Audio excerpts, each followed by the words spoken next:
Real conversations with real people that have chosen a life of positive impact in business and community. This is Leave It Better with Brandon Trammell. My dear friend, Kate Pintor, welcome to the show. Thanks for having me. Thanks for coming. I'm really fortunate in that here on the show, I've been able to have conversations with people that I know and love. And you are at the top of that list. And I have learned so much from you, with you, and alongside you in our meandering journey that we've met on for the past, what has it been now? The Tao of conscious entrepreneurship. Right. Gosh, we've known each other for, damn near a decade now. Yeah, I think it's 8 years in September. Yeah. But who's counting, right? Yeah. I only remember because I was 9 months pregnant. And I had a feeling I needed to sit on that panel, just one more panel before I gave birth. Yes. And the universe told you and you listened, I did. Which is one of the many things that I've learned from you is tuning into that wisdom that we receive. So we met at a panel discussion event that I think, was it Star Staffing that was putting that on? Nicole was... I think it was... She was there. It was YPN maybe. Yeah, YPN. Yes. Yeah. Yes, YPN. Mm-hmm. And there was just... as I sat there and listened to each of the panelists talk, speaking of, sort of divine intervention or divine guidance...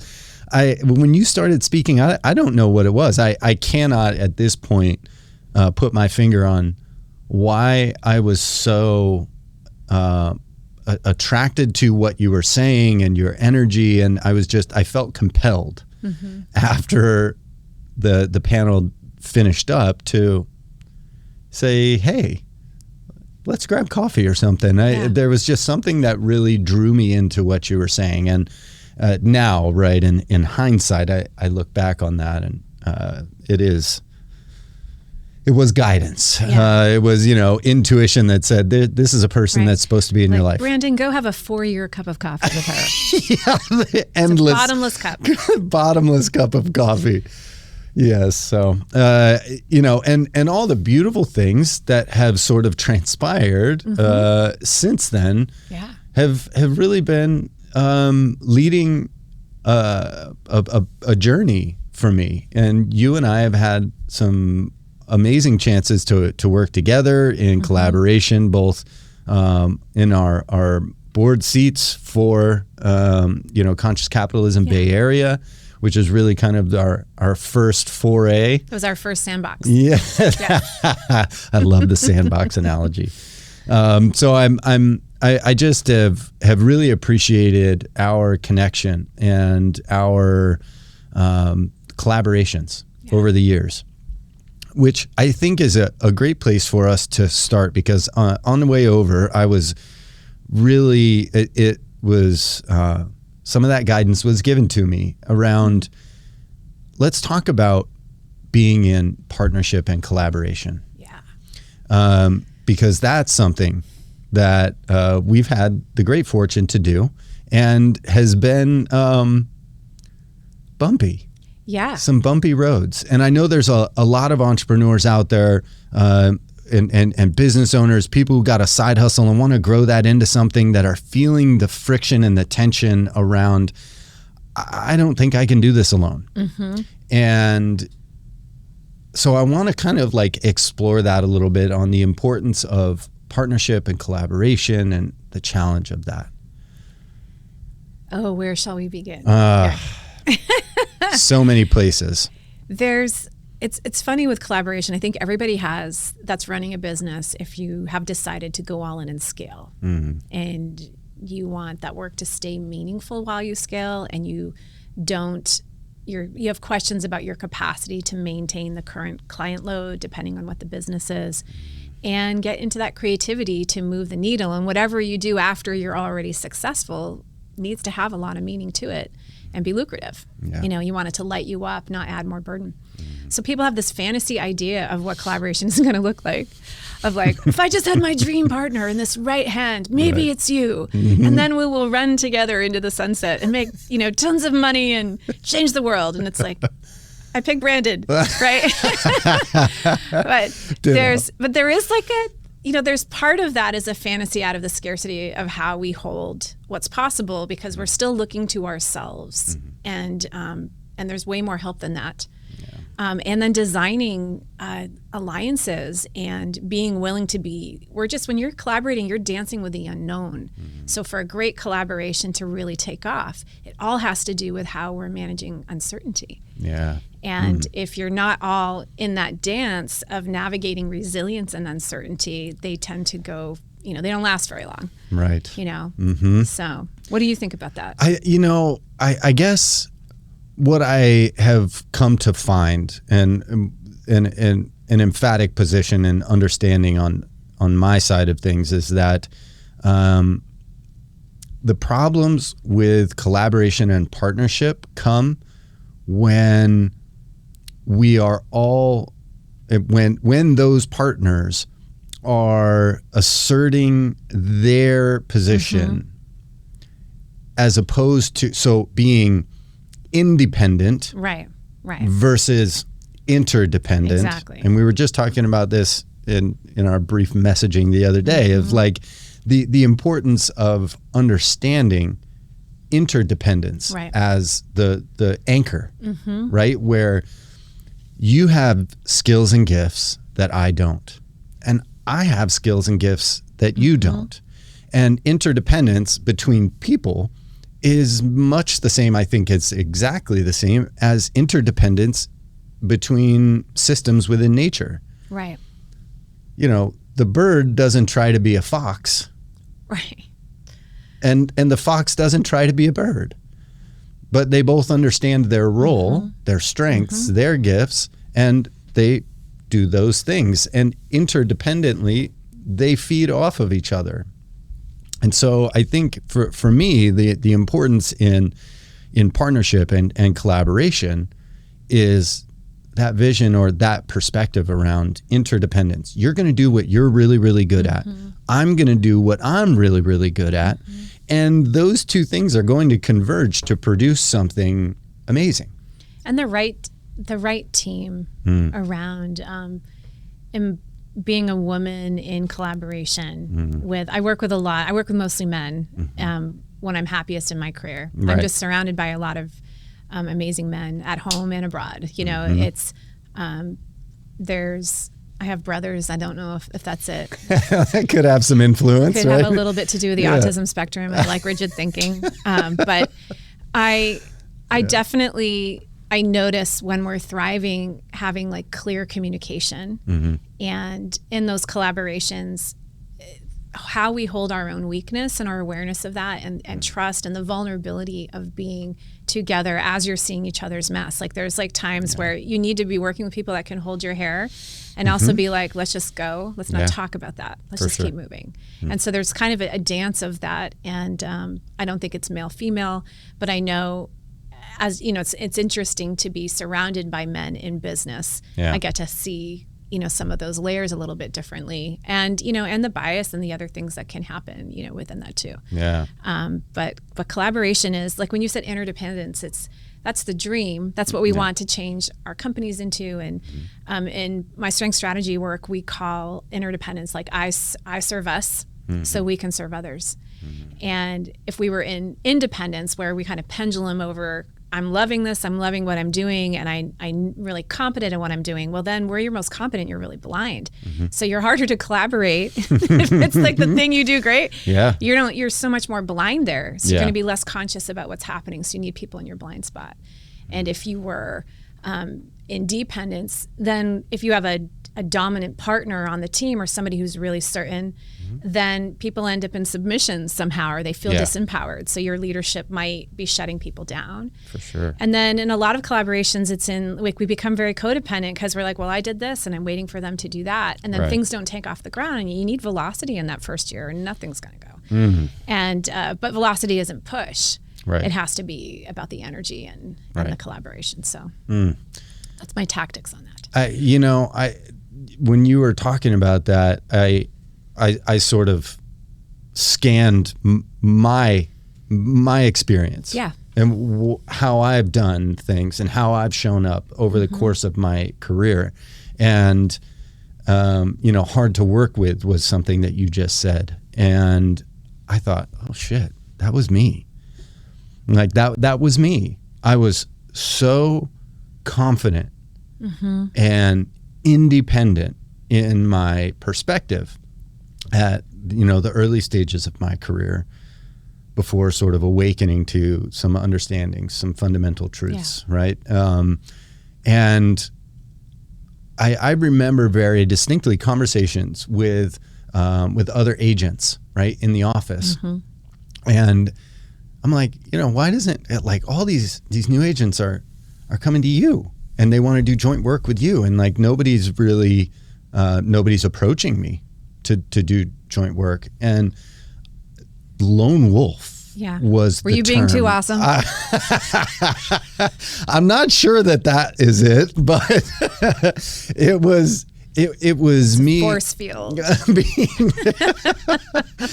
It was me being very assertive and assured in my perspective, my MO, that I think kind of created barriers for people. They're like, oh, well, he kind of just does his own thing. And the hustle culture draws that out in us, doesn't it? Yeah.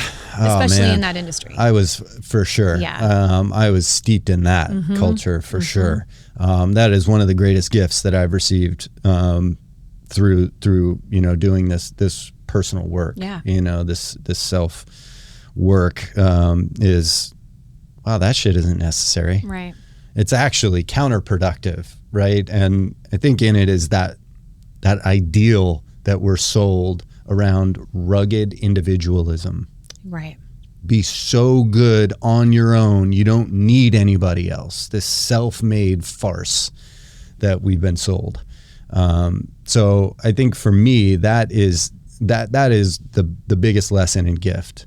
The reason I think I've become maybe easier to work with, or people want to work with me more, is because of that lesson that I've learned. Yeah. It's a dance.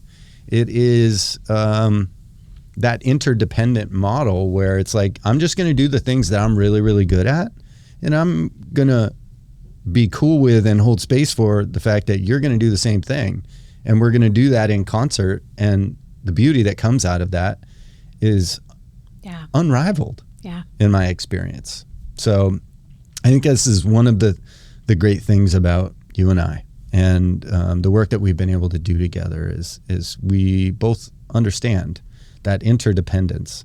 And you're really good at things that I'm not good at, and I've come to learn that. One of those I think is task management and time management. That's executive coaching training helps with this. Well, fair enough.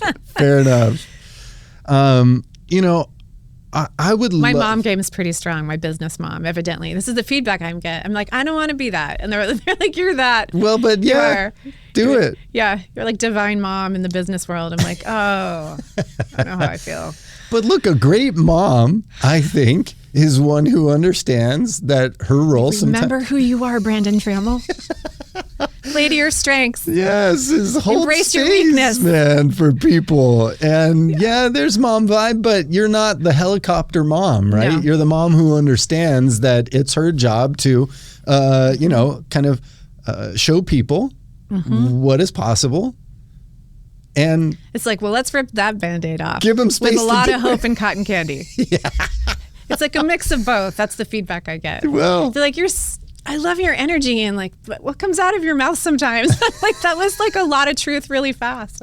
Like, yeah. Yeah. Can't not see it. Fast and deep. Mm-hmm. And look, I think what I appreciate is that I have watched you lean into that, and really find the power and the value in just telling things how they are with love and compassion, and holding space for people to drink that for a second and go, oh shit. And be there, right? As kind of guardrails for folks. You know what helps with that is like just thinking about purpose is like, I think earlier in my collaboration journey, there was a ton of codependence because I'm very caring, and I like love the identity of care. Like, it's been a part of my personality. Like, I'm born that way. I'm like, you know, who needs a help up? You know, that's how I was as a kid. But when I came out of like a 10-year illness of like where I couldn't do anymore, and my identity couldn't be about doing, because I'm going to be in a wheelchair for a while. I'm going to be having like a lot of surgeries. I'm going to be taking a decade off my life. And at 27, highest pain level index. And as I lived through that, and I recognized like I couldn't perform, I wasn't going to be able to perform or show up. And then I also didn't want to be, I couldn't be relied on. I couldn't be indispensable with people because I would have to take care of myself. Right. So it was like this massive deconstruction around what care looked like, what doing good work looked like. Yeah.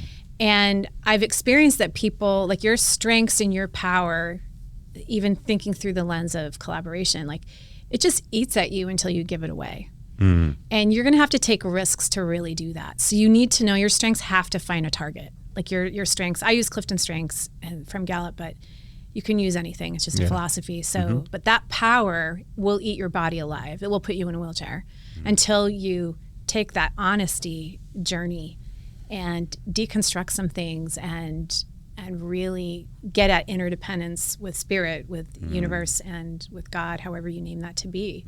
If you get interdependent there and let that energy resolve itself and become who you are, now you're like, you know, now you got a list of people who want to collaborate with you. Right. With hopefully for most people, it doesn't take a dark night of the soul of 10 years with like, hopefully you don't have to get into a wheelchair to figure that out. But but life has a lot of different kinds of wheelchairs. But the way out of any of those is doing that work to uncover your purpose, because we are so obsessed with self-mastery. Yeah. Oh, look at my thoughts. And I'm like, if you're believing all of your thoughts, your business is not going to take off. Yeah. Because that's like the number one thing you have to disrupt to as a founder to move things through. And you know, and young founders are coming in. There's going to be a maturity time. Like they don't have enough life in them. They have all this ambition. Yeah. So those strengths have to find that divine target, and then now you can be in interdependence with that. And then you're clear in every conversation. I know what risks to say. I don't say everything I'm thinking because I don't believe all my thoughts or my opinions and preferences about that. I think it's a good idea. Right? Probably not. But I'm able to speak really directly with enough passion on purpose because I know what my intention is here. And then I'm able to play the long game in partnerships because I can put up with your swirl. You can put up with my swirl if I'm having a day and I'm like, you know, I'm like, here's my spin. I know you're tired of this story, but here it is again. But we can do that for each other on that long game because we're anchored into something higher. We're anchored into the service out there. And when you find those people who are committed to that same social impact, that same, there's room to breathe and to be human along the way, because that's kind of what we're going to do. Yeah. Either way. And it can be messy. Yep. It can be messy. Let's talk purpose work, because this is really, this is a murky pool for a lot of people. The word purpose, like, you know, lean into your purpose, find your purpose. Purpose-driven. Purpose-driven, right? This is, I mean, I know these are things that I say a lot. Right. And these are things that people hear a lot. And I think before maybe the last 5 to 10 years, when you heard the word purpose, it really only came out of the mouth of preachers and faith-based communities. Right. And it was, you know, your purpose in life. Right. Right. And like an assignment. Right. And I think what I've so I think what is really important is for us to kind of demystify a little bit, like what purpose work is and how one can really kind of come to find what their purpose in life is. So in your journey around it. It's not like a bathroom scale in the morning, right? It's not. Like you step in, you're like, okay, yeah, just how we doing on that purpose thing? Okay. Have that out into the world. It doesn't work like that. You know, mission statement equals purpose in life, right? So what is your impression around purpose, and how have you really come to find and have a needle on what your purpose in life is?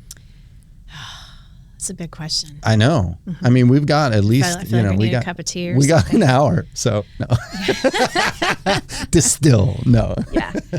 So my journey with purpose. So earlier in my life, I accepted what other people told me my purpose was and how that worked. So there were religious constraints. There were relationship constraints. And so I would look outside of myself for that, as a lot of, women do. I'm from New England. There's like a practicality to even being out in the world. And so purpose had to do with how it was measured. Right. My parents had a restaurant and they still have it. And so growing up, we were serving coffee. I just felt like my purpose was serving coffee because that was my job. Right. So, like, go make yourself useful. Yeah. That's kind of like something we probably heard in our house, but like, that's your purpose, be useful. But like through that, I saw my parents, their way of being within their restaurant. And even like they were getting ready to do some legacy planning. And it was missing in the person who was qualified. They recognized in the last couple of years that without that, it would be the end, because none of us are taking over the restaurant, none of my siblings and I. They helped us to find our own independent paths. Play to your strengths. Like, that was not mine. It's not serving coffee. It's not serving coffee. It's serving coffee in a different way. But that motto of that, so there was, to me, it wasn't a task in the world, but it was a way of being with people. And my purpose was to create moments, like table moments, for deep conversation. But to meet people at a really simple place in their life. Like my best conversations are like when we host retreats. Like I have that one in Cape Cod, coming up, Humility to Begin. And that, I'm going to be in the kitchen during this retreat. I'm going to be helping integrate conversations. And it's not my expertise. That's what I had to sort of abandon, was it's not my expertise. It's not world peace, where I know people are like, I want to see that in my lifetime. And I'm like, that would be great. Yeah. Like please work on that. Sure. Like let's all work on that a little bit. Have at it. Yes. Support that. But there's a humility and a way of being with humans and a dignity that felt more aligned for me, because I could see my way of showing up there was different than everyone else's. So I came to it by, where am I feeling a lot of meaning and sensing a lot of meaning continuously? Took very little effort, and someone said, wow, that changed my life. When I was in my 20s, one of my many jobs because I like Friday, was working in transitional care at the hospital. And this was a year before I ended up in the wheelchair. And so I'm with people, and like they don't have family when they die, and they had like these amazing careers, but at this like really vulnerable moment, like being human is like, it's vulnerable. Like we talk like we're all purpose and mission and vision. I'm like, you know what? Like we're all gonna die. That's Kate, right? This is the magic of me. Right. And as a kid, that was the drum I was beating. I'm like, time is going by so fast. And they're like, you're 10. You're 10 years old. But that's it's okay. But that's I feel life and death, within that. And so being with people at that really intimate, beautiful moment of humanity at the end, and my intention in this life is to create moments of dignity. And how do I earn a spot when you're dying? Like, how do I get to be one of those 5 people? Right. What's my presence and energy and tuning in and harmonizing with the environment, with nature, that would allow me to happen upon somebody in that moment and be asked to stand guard or to sing or whatever. Right. Like that to me is like the sacredness of being human. Yeah. So I tap into my purpose with that, gives a reason for everything I've ever gone through, something only I can do. Right. And many different kinds of conversation can happen there. But it's not for me in terms of my personal mission. It's just to be be that person who increases the dignity in those around her by showing up.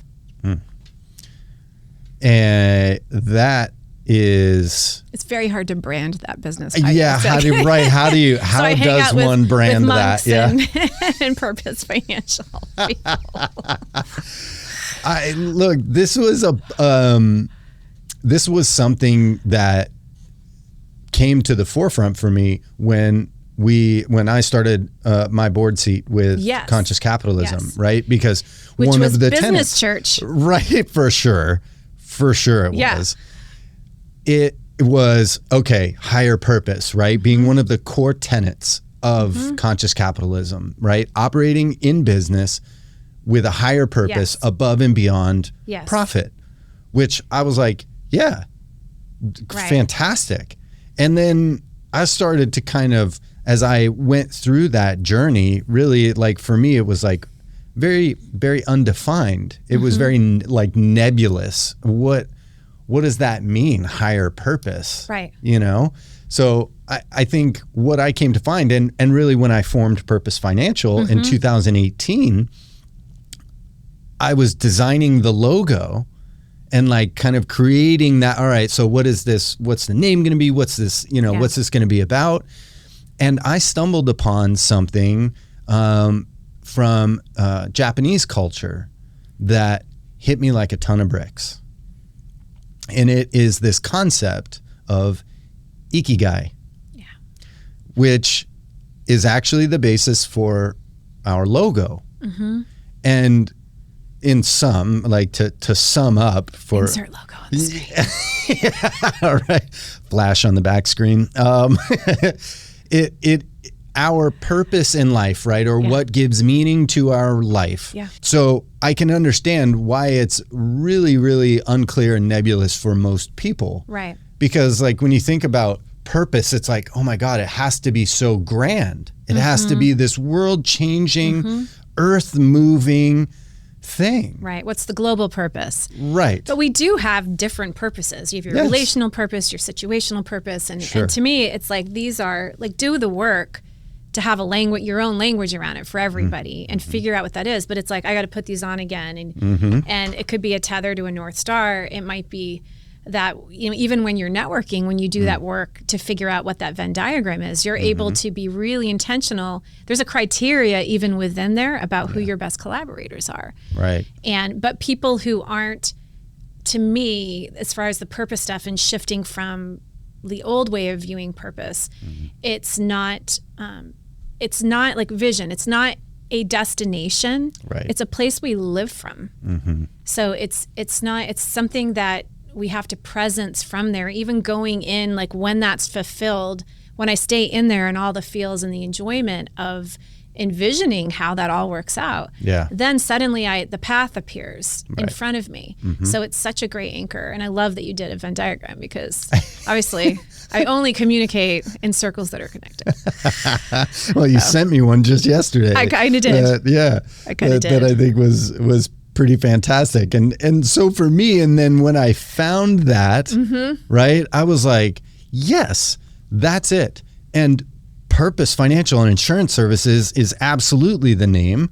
And I'll take that little square diagram, and I think if we just turn it on its side, it will represent everything in what drives me, and then also highlight for folks where to kind of start their thinking process around what that, what is purpose for them.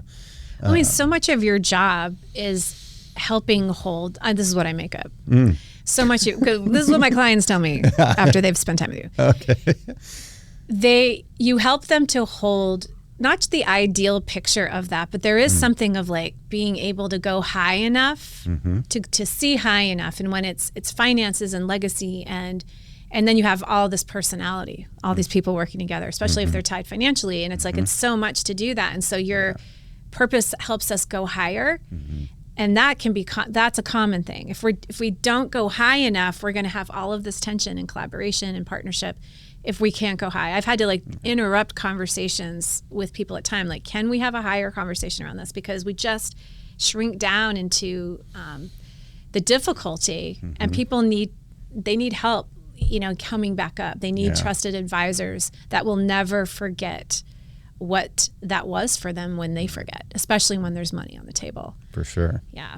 And especially for legacy. And that became really apparent to me that, first of all, my meta purpose, I think, is the meta purpose for every human being. And that is to find joy. Right. To be happy. Do the things that make you happy. Some people have such a hard time with that. Go figure. I don't understand. It's true, right? Because it feels selfish. It does. It feels self-interested. And it is. It is self-interested. We must all have self-interest. Maybe. Well, we can't not. Because we're just surviving. We're a survival our brain is only worried about us waking up. And that's it. Everything else is extra. It's so true. But underneath that meta purpose, right, Sure. of finding joy is being a source of guidance for folks to be able to, because none of us can really be joyous at its truest level if we're mired in, oh my God, what am I going to do with this money? Or I don't have enough money, or I have all this money and then everybody wants me for it. And it was Right. just this sort of natural thing that happened where that's the place that I operate. And I came to find that the reason that I operate in that space is because I can help people come out from underneath that a bit, Right. And then, all right, so once we kind of have that veil lifted, then we can find our way into what's meaningful in life. Because money doesn't bring meaning. It's the experiences that maybe we use that money for, or Right. whatever the case might be. So I think, purpose work is sort of mystical to a lot of people. Right. And for some people that, as they're financially, it takes a while as your business succeeds. Then you have new levels of understanding of that. You take yourself on in a new way. But I was picturing, I had one client who's like, I have a value of generosity. And we were looking at like how do you nurture with that? How do you plan with generosity? What does that look like out in the world? What's that impact? Because when you have, the personal journey is, in terms of self-mastery, it's self-actualization. It's an endless task. That will never, it can There is no squash all the destination. meaning. No. And so until you're giving it away, until you're deciding how you want to sow, and in every moment, how can I make this person, how can I give them more dignity? Or how do I, whatever that investment is, I don't think we move on to that next level even within our leadership until we are making everybody better around us. Right. It has to be an everyday thing. And that, I think, it feels daunting, doesn't it? It can feel really daunting. How do I infuse purpose into my work, right? I don't even know where to begin to think about what is my purpose, right? So that can be a scary thing for a lot of folks. So having someone like you who can be a guide along that journey, giving prompts for seeds of thought and perspectives and frameworks on how to think about things, or how they can create those frameworks for themselves. Right. That is the work that has always, or your skill set that has always inspired me. Thank you. And so it's why I've endlessly sought opportunities to be able to work with Let's you, hang out. and let's do things together, and let's build something, or let's steward or shepherd a group, or what is the thing? And I think that's what I've really always enjoyed about you. And I think the power in your work is your gift and ability to hold space for people in a loving but candorous way, to say, I need a name for that. Yeah. To come up with a metaphor for the salty, salty cotton candy. You might be onto something there. That actually might be quite delicious. That's great. Savory and sweet together, Yeah. So I want to talk about the the humility to begin. Yeah. The amazing retreat that you're doing together with the one and only Arthur Levitan. Master Arthur. Yes, Master Arthur. Tell us, Gangster Buddha, tell us more about that. What's going on? So we are going to be in Cape Cod, in Centerville, at this really cool old captain's estate. It's kind of neat, a neat residence, and it's 3 days. And there's a lot of masters there. Like there's part of Arthur's magic is his own humility of like not needing to be at the front, but being available. Right. And so we've been talking a lot about crisis prevention. This is why humility, there is a lot changing. I mean, you saw everything happening with the banks and, this is the daily, there's things changing. I'm getting calls from people that are in layoffs that are asking for some transitional guidance, and people who have to lay people off and the burden of having to be the bearer of that news. Right. And so we don't tend to work on how we do crisis until it's like our day. You're like, your number was called. In the middle of a crisis. Like, gosh, I really got to work on my capacity for resilience. Right. And so we tried to do this retreat last September with our dear friend Lao Shi, and he passed away in September. And so this is a continuation of a friendship, a continuation of a mutual purpose of what we call Sigma, which is interdependence. Yeah. Of like really serving each other. And it'll be about 12 people that are coming. We have like 3 spots left, and living together for 3 days, breaking bread together, fire ceremony, and talking about, going back to the beginning and how not to think. Because crisis like turns that anxiety meter.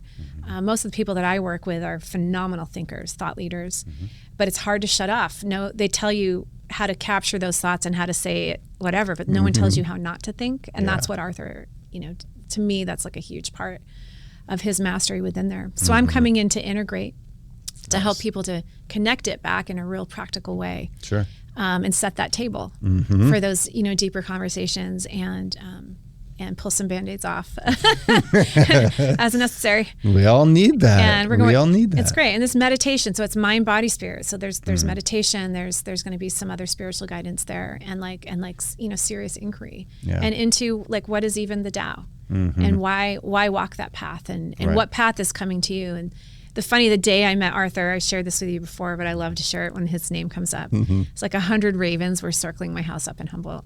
And I looked at my husband and I'm like, please tell me that you see the birds. Because if you haven't met me, like I see, this is not unusual for me to see something out into nature. It's part of connectedness is my number one Gallup talent. So I was like, okay, you see it too. Okay, cool. Well, then my phone rang and it was Master Arthur. And so I'm like, I will pay attention to this. And that's how the universe deals with me.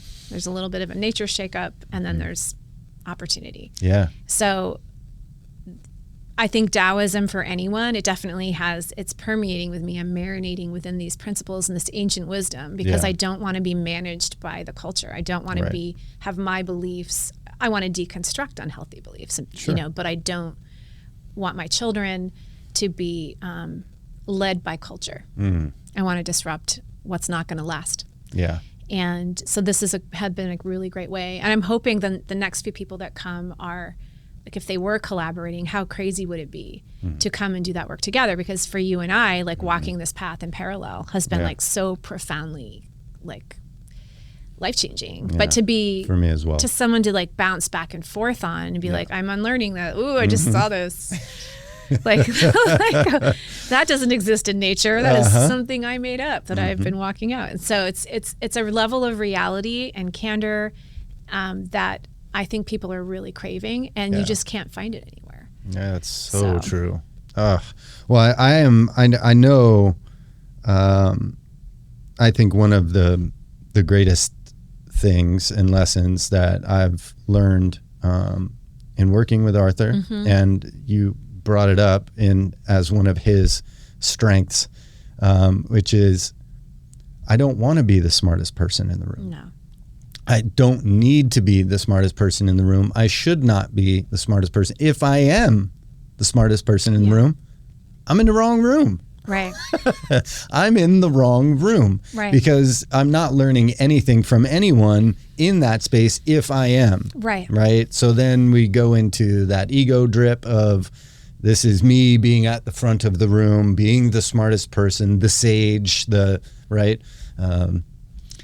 The sage puts himself last and finds himself in the foremost place. This is, I think a really important thing, and I think one of the greatest strengths that I've learned from him. So I wish I could be at that retreat. We'll do another. I will be at that one if at all. I mean, the universe will give my time to be there. But that work is something that has absolutely changed my life. And so I'm excited for folks to know about this retreat because I want those who feel compelled or drawn or curious about it to find it. Yeah. Because it's amazing. And like how people, after you've been, like we do a lot of Qigong and as part of the practice, and what people have said to me about my energy, about my presence, being dialed in, being able to take more risks. And that's been a really fun reflection. Is you just randomly, someone will be like, the people that I've met recently, I joined a mastermind with some people that I was in one 4 years ago, and they're like, you are not the same person. I'm like, no. Thank you. You're welcome. That's the point, isn't it? Do you know what my dream is? You know what my dream is I'm building right now? Please, share is it. to buy land with others and partner and build like our own, I say temple, but just meaning it's as a sacred place that people can come and do that restoration and walk in some of these principles and be out in nature and get, instead of Zoom and in these one-to-ones, instead of a cup of coffee, to be like, let's reside together. Yeah. And so that's what we're putting together right now as a vision of like how to be with each other, breathing together and cooking together, but consistently. So that's my vision. I'm all in on that. I think, this is an unfortunate, maybe it's an intention or maybe it's a side effect. I don't know of kind of our housing density, right? Of us building out cities in such close proximity with no deference to the land or no connection to nature within those spaces is we kind of become removed from it, disconnected from it, which is not a good thing. Right. I mean, countless social studies have been done that really unearth the truth that those of us who live in nature or are consistently and constantly in it or connected to it find a much higher degree of happiness, contentment, and then I mean it really gives. This is my happy place. Like when I'm like feeling everything is too much or I'm disrupted or disturbed in some way, redwood forests for me are the anchor. It is like this place that I go that the energy of it just has this insane ability to ground me and to wash a lot of that bullshit away. And I was talking about it with Brad Baker when he was on the show, that like some folks' happy places is the garden, like getting their hands in the dirt. Right. I've actually read studies that the microorganisms in the soil have a big part to play in why that's a happy place for people because we pick up those microorganisms and it's all, all interconnected. Talk about the microbiome and all the things. Yes. So for me, that's there's infinite wisdom in that, right? Of natural spaces, being together in them, just has this profound energetic effect. Yeah. So I love that dream. Any way that I can be in support of and connected to a part of that, I think is. I definitely want to do it. I absolutely will be here. Yeah, it feels right to do it here. I mean, this is another thing that came up with Brad. We were talking a lot about land and our connection to it, which makes absolute sense, right, to me, and knowing Brad and sort of how he's rolled everything out there at Somo Village, and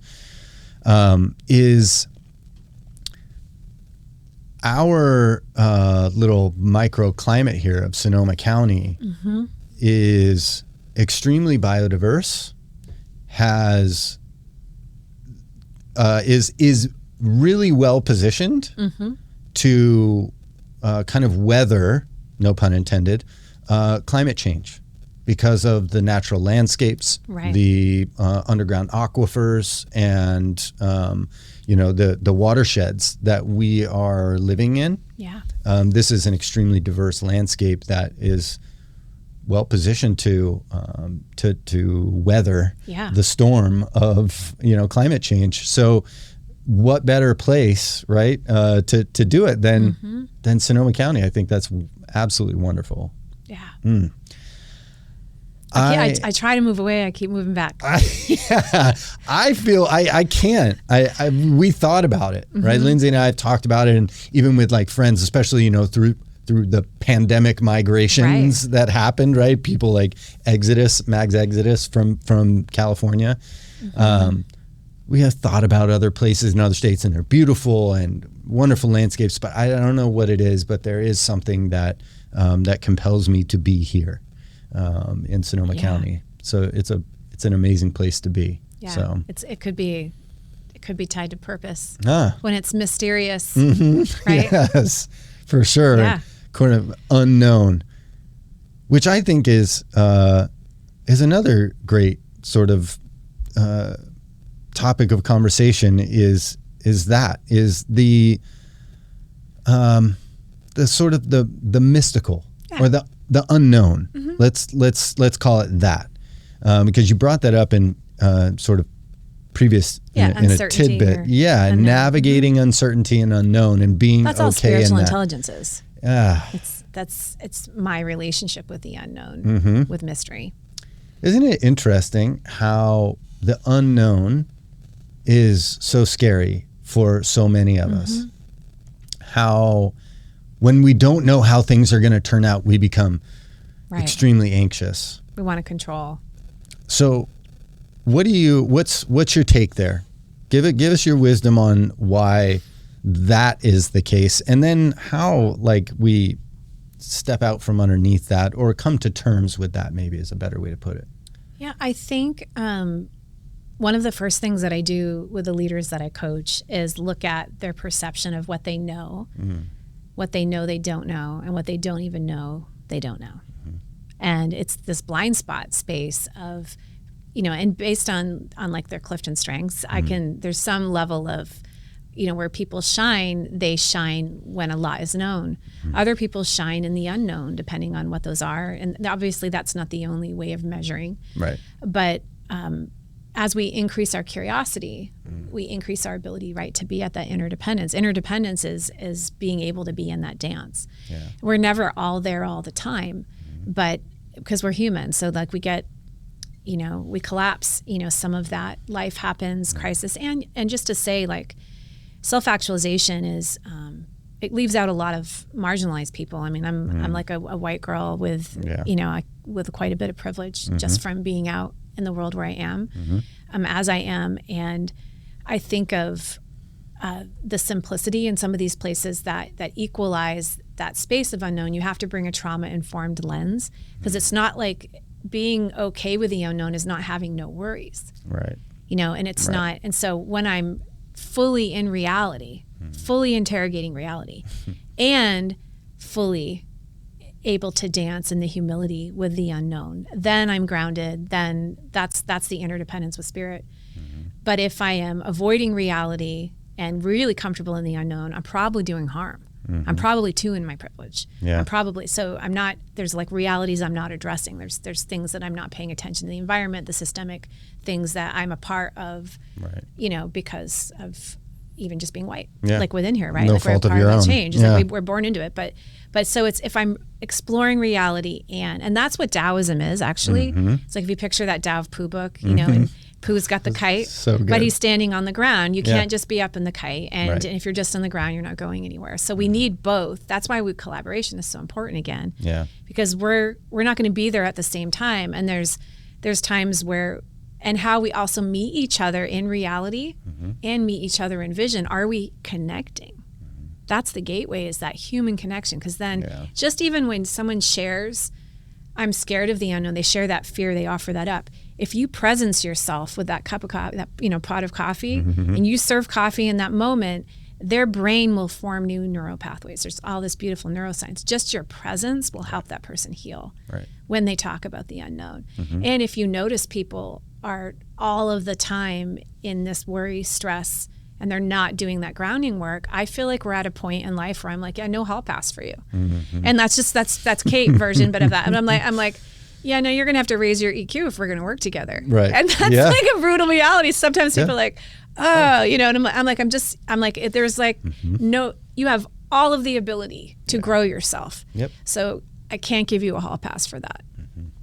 And that unknown. I mean, this is something that I've done a lot of work around because I found myself. You're in a profession that basically it's like your full-time job is helping people navigate. I don't care. We're fine. Just wait 6 months.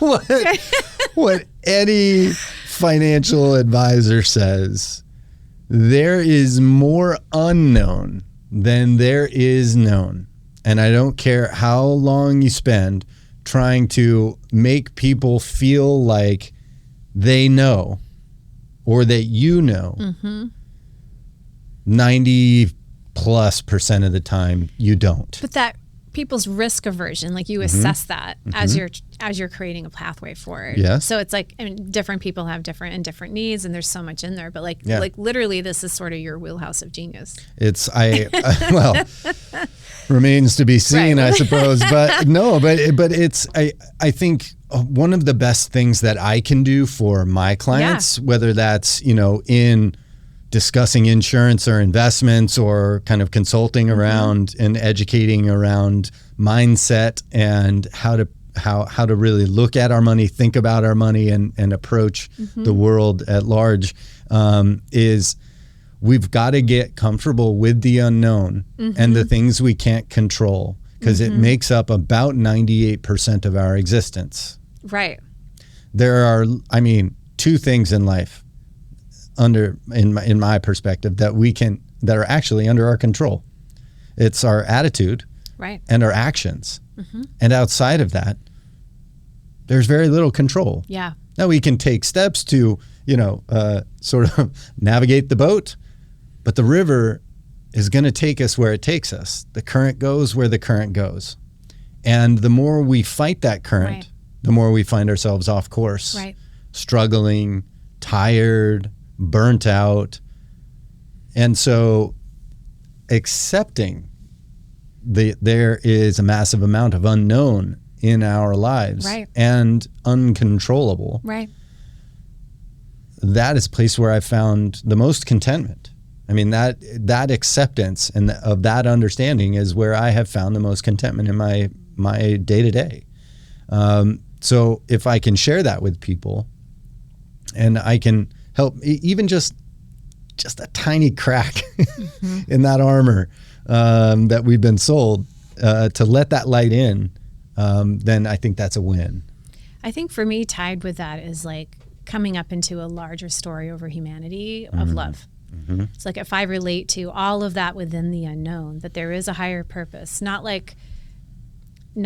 going back into like a religious way of thinking of it, but just there's a greater story around this, and there's opportunity, you know, within all of that. And that I find that to be a really huge resource for me. It makes a lot of sense to me that at our core, we're loved and loved and can love others, you know, and operate from that place. It's humble. It's an anchor for me. And my work with others is just like, what does love look like here? And then suddenly we're having the right conversations in the unknown. We're humanizing, and humanizing is like obviously my main game of like, let's take all the judgment out of it. Let's be here with what's, you know, whether it feels like wreckage or something else, if those unknowns hit hard or they have in the past, and just be with that and be like, yeah, that sucked. Ooh. And that's okay. Right. We're still here. We're still here. So there's still opportunity. I love the definition of love. like in the truest sense of the word, what it distills down to is unconditional acceptance. Yeah. If you think about the people that you love, Right. and the way that, in the myriad different ways that we define love, right? Because there are different kinds of love, but what they all distill down to, in my perspective, is unconditional acceptance. Yeah. When I say, I love you, I mean, I accept you for all that you are. The good, the bad, the ugly. You've seen it. All of it. And I still love you. Right. We're still here. We're still here. And all those things happened. And for some of them, and most of them really were better for them. If we had the emotional intelligence to understand or to sort of decipher the lessons in those things that we've learned, then, we're all the better for them. So that love, it kind of gets this thing where it's like, it's touchy-feely, mushy-gushy, hippy-dippy kind of thing to, there's a book titled, I've read the book, Love is Just Damn Good Business.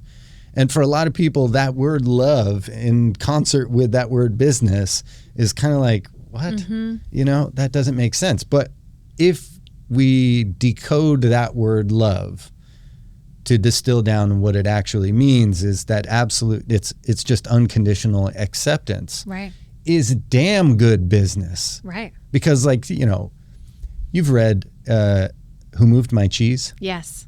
Love that book. It's one of my favorites. And it is absolute acceptance on one part, right? And a total denial and disavowalment of reality on the other, right? Those two character sets are polar opposites, but damn good business is acceptance of reality. And when we can do that, then we see things as they actually are, not as we want them to be, not as we are told they are, but as they actually are, then we have absolute ability. This is like the hardest part of my work with founders, entrepreneurs. And I bet.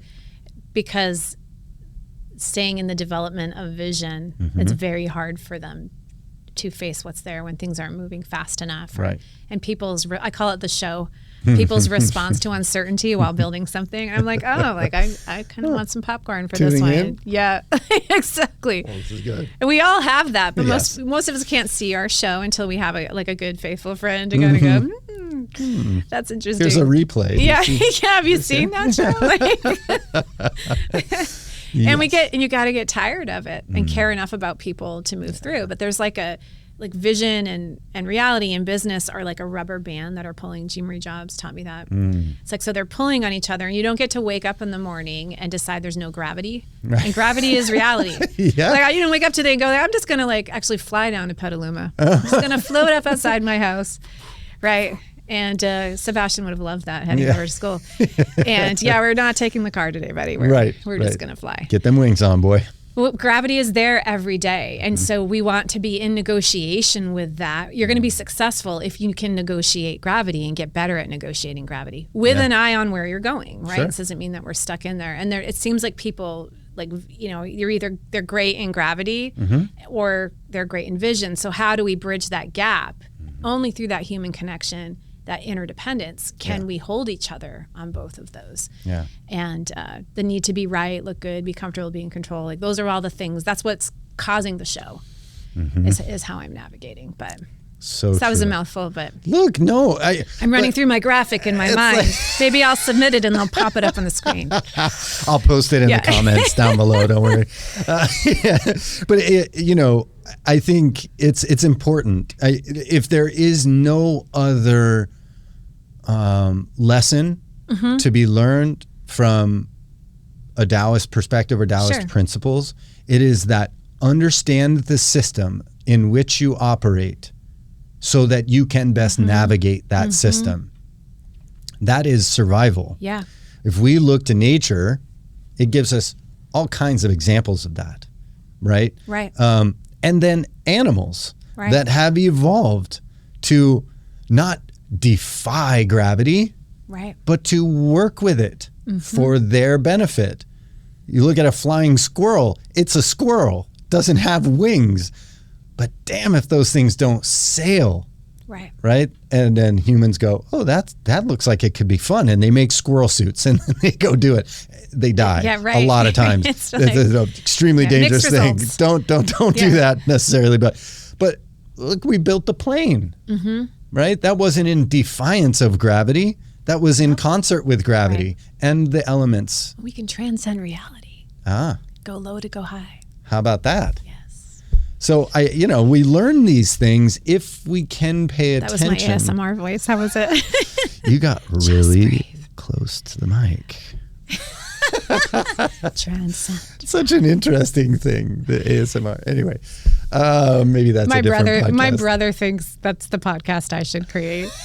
Is that right? An ASMR podcast? I just don't know, because I feel like that's going to attract the wrong people. Yeah, it's sort of, there's a vibe in that ASMR that maybe attracts a certain. Yeah, no thanks. Yeah, certain kind. Crinkling paper. I haven't understood it, but just because I don't understand it, he just doesn't like hearing me talk. He wants the volume to be very low. Yeah. That is a lesson that I think we absolutely must learn. That which is man-made is always temporary. And if we take our lessons and our guidance and our advice from that which is temporary, so too will be our success. Our success, not just, not in business necessarily, in business, but also in existence. Right. So we really got to start paying attention. You want an example? Look to nature.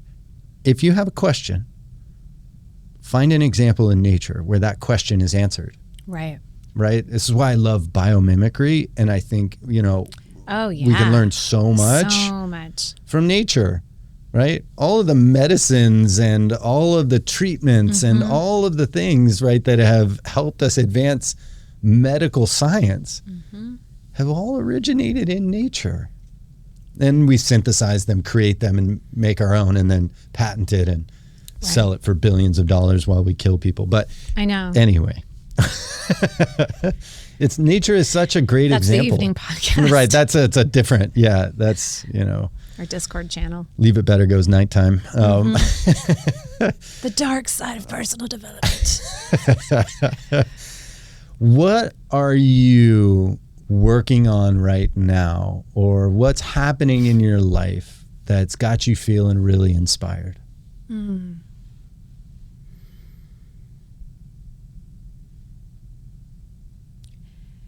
I have simplified my journey over the last 2 years, just like simplifying. And I'm most excited. Well, I love my family. So I'm excited about intentional time vacating with my family, like experiencing the world. It's like my number one thing is being with my people. Amazing. I definitely am most excited professionally, or like in this purpose work of like the alliances that are coming together for this vision, for even like a quantum Tao community here in the Bay Area of like people who want to walk in nature, who want those hard conversations. And I'm setting up these, I used to do one with Arthur called Dinner and Tao. We did it on Clubhouse, and we've done it in person a couple times. So I'm at this moment, collaborating to set up a dinner series for in-person once a month, and to invite people to come who want, who are like ready to leverage their existential crisis. And love that. There's that part, advanced, brilliant people. Obviously, I'm a fan of neurodivergent people. I'm a card-carrying member, but also there's so many late diagnosed. It wasn't a common language. We were called gifted, and we had like so much hope for our future. And now they call it ADHD, which is fantastic. But there's a lot of people through COVID and trying to execute at home without that energy, that they're finding the existential crisis, some of this meaning, or they do the spiritual work and suddenly you can't find your mojo button anymore. And I feel like it's time to create a table for us to have space for those other conversations, the rhythm of life, instead of just what are we going to do about these things? I think we Right. need to wrestle also in some of the nuance of that complexity. And I want to do it with great food. And so No that's better way to do that's it. like what's lighting me up the most right now is putting that together. And our first one, we already had our first one, but the next one will be in Sonoma. Okay. And I'm thinking of, and open to suggestions on where to have it. Right now, we're doing it in restaurants and trying to support some local business. Sure. And we've done some firesides, but we may bring it in-house until we get our location. Right. Yeah. Until we find that property. Yeah, that until the plot of property land. reveals itself to us. Yes.